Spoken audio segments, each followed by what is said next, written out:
Everyone in the room laughed, except her. The sound echoed off the dojo walls, loud, sharp, and cruel, as the man in the white GI pointed at her with a smug grin and said, "Come on then, let's see what you've got." She stood frozen, mop still dripping onto the blue mats, her gray sweatpants stained with bleach and her hands trembling, not out of fear, but from something deeper, something old and buried.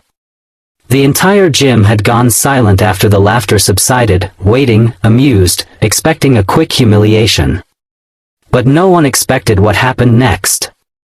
What they didn't know was that this woman, the one they overlooked every day as just the cleaning lady, was about to remind them what true strength looked like, not the kind earned with belts or applause, but the kind forged in silence, in pain, and in years of invisible survival.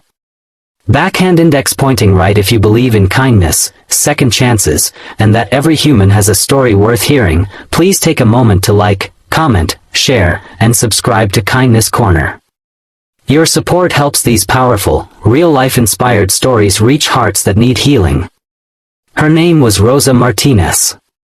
43 years old, single mother, survivor of domestic abuse, and janitor of the West Valley Martial Arts Academy for the past 5 years. Most people didn't know her name. She arrived every morning before sunrise and left after sunset, her days defined by the scent of disinfectant and the squeak of a mop. She moved quietly, cleaning up the sweat, dust, and ego left behind by the students who trained on the mats she scrubbed. No one really saw her. No one asked why her left hand was always slightly stiff, why she wore long sleeves even in summer, or why she sometimes paused outside the training rooms just to watch. Rosa had been a national-level Taekwondo fighter back in Mexico 20 years ago. She had been on track for the Olympics until her dreams were derailed by the man she married, a charming, brutal coach who broke her spirit as efficiently as he'd once trained her body. After years of suffering, she escaped with her young son, Daniel, and fled to the United States with nothing but 2 backpacks and the memory of a girl who once knew how to fly across a mat. Life in America wasn't the rescue story she hoped for. Papers were hard to get. Jobs even harder. But she worked, endlessly, cleaning houses, washing dishes, scrubbing floors. And then she found the West Valley Academy, and though it paid little, something about being near martial arts again felt like touching the edge of a dream she'd lost. She never told anyone about her past. She didn't want pity. She was too tired to explain. Instead, she poured herself into her job, kept her head down, and silently watched the students train, sometimes moving her feet in quiet patterns when no one was looking.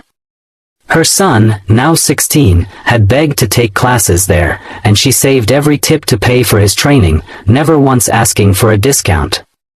Daniel was a natural. Strong, kind, and focused. He reminded her of herself before life had turned cruel. That day, a demonstration was being held at the gym. Parents, instructors, and advanced students gathered. Rosa, as usual, was cleaning in the background. No one paid her any mind. She wiped the glass doors, picked up discarded water bottles, and stayed clear of the cameras. The black belt leading the demo, Jake, a former state champion, was showing off. Confident, charismatic, and just a little too full of himself. He cracked jokes, challenged students, and finally, when looking for a final punchline, he spotted Rosa in the corner, mop in hand. He smirked and pointed at her. "Hey, how about you? Want to try your luck?" The room erupted with laughter. A few students chuckled awkwardly, some looked away, and Rosa froze, unsure if she was supposed to laugh too. Jake kept going, amused by his own joke. "Come on, let's see what the cleaning crew's got." Something in Rosa shifted. She stared at him, not with anger, but with a piercing stillness. She placed the mop carefully against the wall. Her sleeve slid up just enough to reveal faint scars on her wrists. She stepped forward slowly, not saying a word. There was a murmur in the crowd, some snickers, some gasps. Jake laughed nervously, not realizing the storm he had just summoned.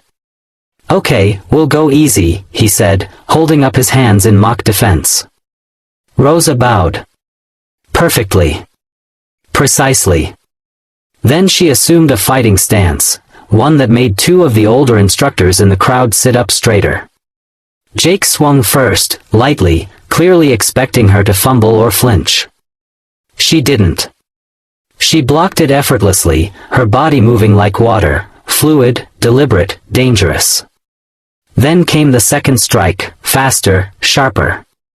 She ducked, pivoted, and swept his leg from under him in one breathtaking motion that landed Jake flat on the mat, his GI wrinkled, his ego bruised. The room went dead silent. Jake looked up at her, stunned. Rosa reached out a hand to help him up. He took it, dazed, and when he stood, he bowed low this time, real respect in his eyes. Someone in the crowd whispered, "Who is she?" And another voice, from the back, said softly, "She's Daniel's mom." The silence broke into applause, not the kind you give after a flashy trick, but the kind that comes from realizing you've just witnessed something real, something humbling.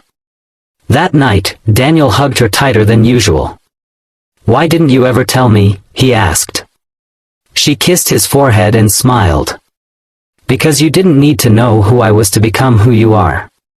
The next week, the academy offered her a scholarship, not just for Daniel, but for herself. The head instructor, an older Korean grandmaster who had watched quietly during the demonstration, approached her afterward and bowed. "It would be our honor to have you on the mat again, Senora," he said with sincere reverence. Rosa declined at first. She said she was too old, too tired. But Daniel looked at her, eyes shining, and whispered, "Please. Just once. For you." So she did. She tied on an old, worn belt that had sat in her drawer for 2 decades. She stepped onto the mat, not as the cleaning lady, but as the woman she had once dreamed of being, and still was inside. She trained at night, with her son, surrounded now by peers who looked at her with admiration. And as the weeks passed, more people in the gym started sharing their own stories, of struggles, losses, and quiet courage.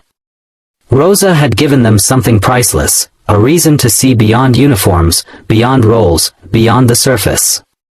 If this story touched your heart even a little, if it reminded you that every person has worth, no matter what clothes they wear or what role they play, please like this video, leave a comment, share it with someone who needs hope, and subscribe to Kindness Corner.